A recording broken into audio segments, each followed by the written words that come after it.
Assalamualaikum warahmatullahi wabarakatuh. Perkenalkan, nama saya Alina Febrida Rahma, NPM 227078. Saya di sini akan menjelaskan tentang peta masalah dan peta konsep dari case 5 FBS 3. Yang pertama-tama yaitu peta masalah. Didapatkan Nyonya Ami berumur 42 tahun dengan keluhan utama benjolan pada payudara kiri sejak 8 bulan yang lalu. Sehingga dilakukan anamnesis dan didapatkan riwayat penyakit sekarang. Yang pertama yaitu benjolan semakin besar namun tidak nyeri. Yang kedua, keluar cairan pada puting payudara. Yang ketiga, terdapat benjolan sebelah kiri sejak 2 bulan lalu namun tidak nyeri. Yang keempat, BB menurun 3 kilo dalam 1 bulan. Selanjutnya dari riwayat pengobatan, yaitu pasien takut berobat ke dokter, akhirnya berobat ke alternatif. Riwayat penyakit keluarganya yaitu ketika berumur 44 tahun, ibunya menderita kanker payudara dan meninggal. Lalu ada saudara ibu yang terkena kanker kelenjar getah bening dan meninggal. Untuk riwayat penyakit dahulunya, yang pertama yaitu menstruasi pada usia 10 tahun. Itu lebih awal daripada perempuan di usianya. Selanjutnya tidak pernah mengalami trauma. Selanjutnya nyeri dan pembesaran pada payudara saat menstruasi, pernah ke dokter namun dikatakan sehat. Untuk riwayat sosialnya belum memiliki anak. Setelah dilakukan anamnesis, selanjutnya yaitu dilakukan pemeriksaan fisik. Yang pertama, pada payudara sinistra terdapat benjolan. Yang kedua, QLA dan QLB diameter 8 cm dengan 2 nodul di permukaan kulit, papila tetraksi plus, PAUD orange plus, skin dimpling, neovaskularisasi pada kulit sekitar tumor. Selanjutnya yaitu batas yang tidak jelas, fix pada dasar dan kenyal, kistolus tidak ada, nyeri tekan juga tidak, hangat, kemerahan tidak, discharge kemerahan keluar dari papila mamae. Selanjutnya dilakukan pemeriksaan penunjang, didapatkan darah lengkap yaitu tidak ada kelainan, CA153 420 U per mili yang normalnya kurang dari 30 U per mili. Untuk USG-nya nodul mamae sinistra diameter 8 cm, tepi irregular, solid dengan bercak klasifikasi. Untuk mamografinya tampak lesi hyperdense, tepi irregular dan halo signs incomplete di QLA dan sampai QLB mamae kanan ukuran sekitar 5 cm. Untuk USG mamae dan aksila terdapat nodul solid dengan diameter 5 cm, hipokoid, heterogen dengan klasifikasi multiple intranodul, batas tegas, tepi irregular dan QLB mamae kanan. Regio aksila terdapat pembesaran, kelenjar getah bening multiple dengan bentuk bulat, hipoikoik. Selanjutnya tampak normal fatihilum ukuran 1-2 cm. Selanjutnya yaitu pemeriksaan fototoraks, tidak ada nodul metastasis di kedua paru. USG abdomen tidak didapatkan nodul pada liver dan para aorta. Untuk hasil pemeriksaan FNAB pada mamae kiri yaitu ada adeno CA mamae sinistra dan adeno K pada limfodi. Setelah dilakukan anamnesis, pemeriksaan fisik dan pemeriksaan penunjang, pasien didiagnosis mengalami tumor ganas pada mamae dan aksila sinistra. Selanjutnya yaitu peta konsep.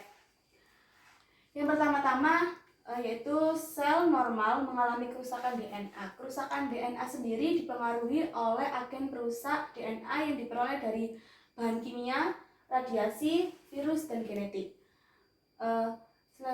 Sebelumnya, tubuh itu memiliki DNA repair dan suppressor gen yang dapat memperbaiki DNA.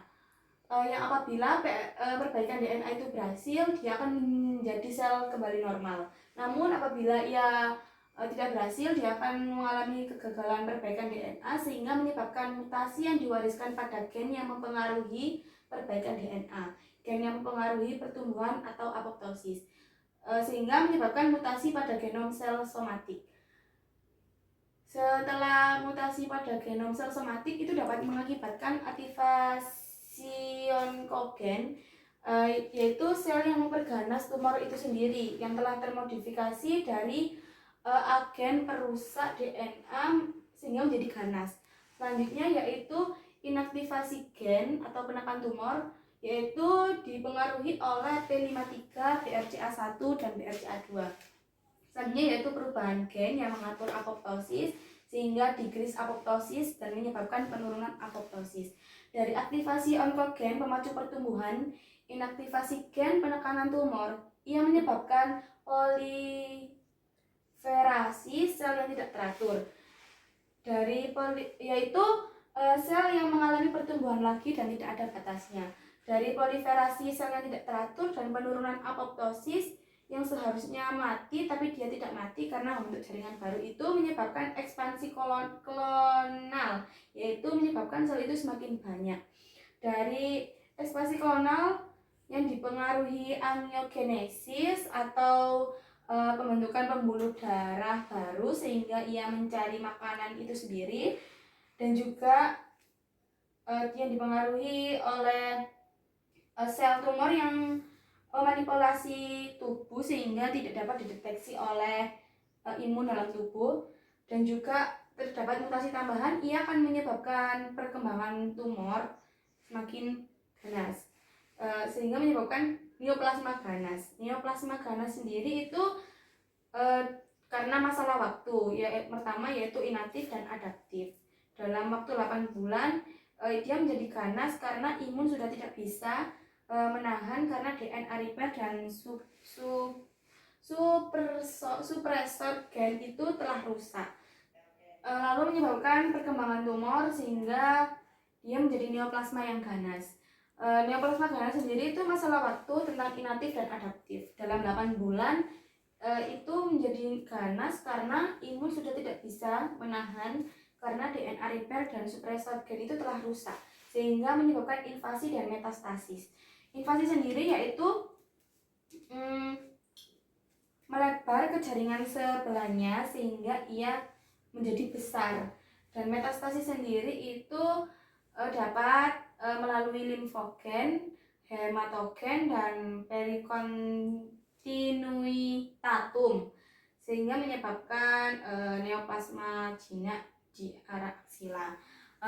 Dari itu ada beberapa sumber zat karsinogenik yang dimaksud meliputi rokok dan asap. Rokok tembakau dan asapnya mengandung sekitar 70 jenis zat yang diduga dapat memicu kanker, seperti nikotin, karbon monoksida, amonia, arsenik, benzena, timah, hingga hidrogen cyanida. Yang kedua ada asap kendaraan.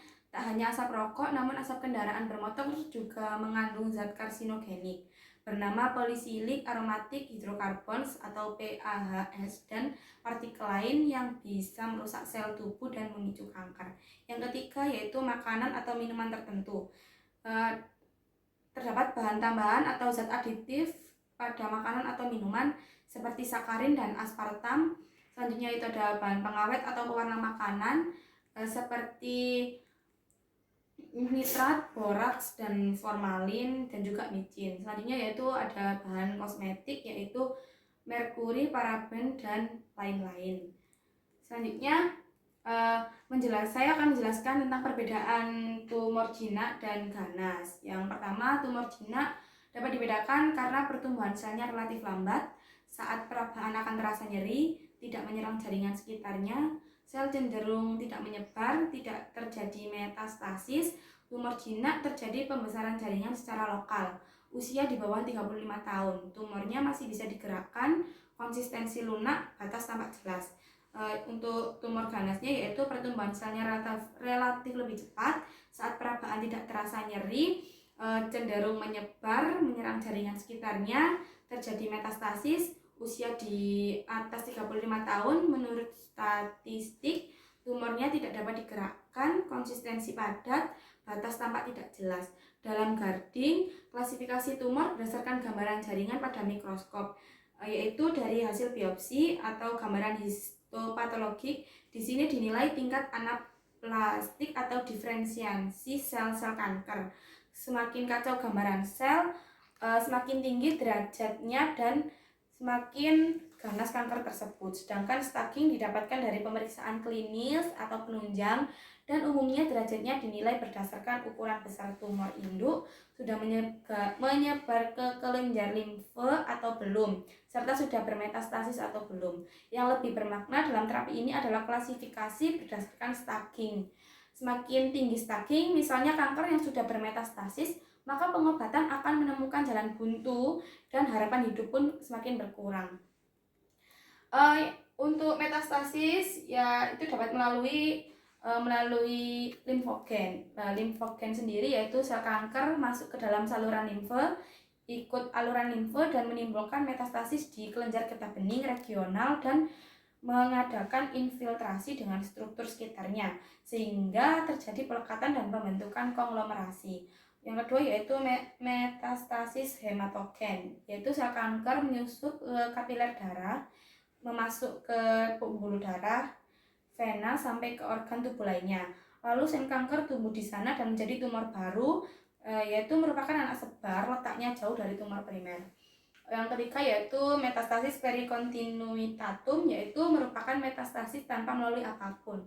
Untuk kasus ini terdapat faktor risiko, yaitu yang pertama ada usia, jenis kelamin, riwayat keluarga, faktor genetik, faktor hormonal, gaya hidup, usia saat kehamilan pertama, terpapar radiasi, pemakaian kontrasepsi hormonal. Selanjutnya, setelah dari kasus ini saya akan menjelaskan BHP. Yang pertama, beneficence, yaitu memberikan pengetahuan faktor risiko serta kemungkinan terburuk terkait dengan penyakitnya. Yang kedua, memberikan edukasi pada pasien untuk menjaga pola hidup dan berolahraga.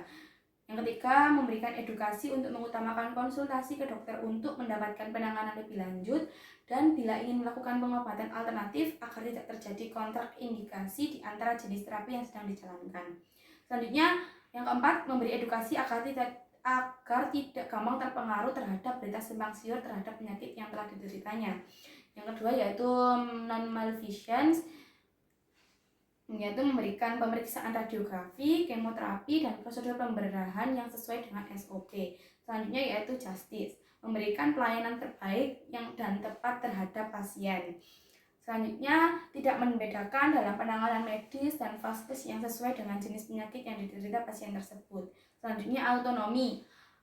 Di dalam kasus ini, pasien berusia 42 tahun dan mampu membuat keputusan untuk dirinya sendiri dalam menjalankan terapi kesehatan, tidak menyebarkan informasi terkait penyakit pasien kepada orang lain.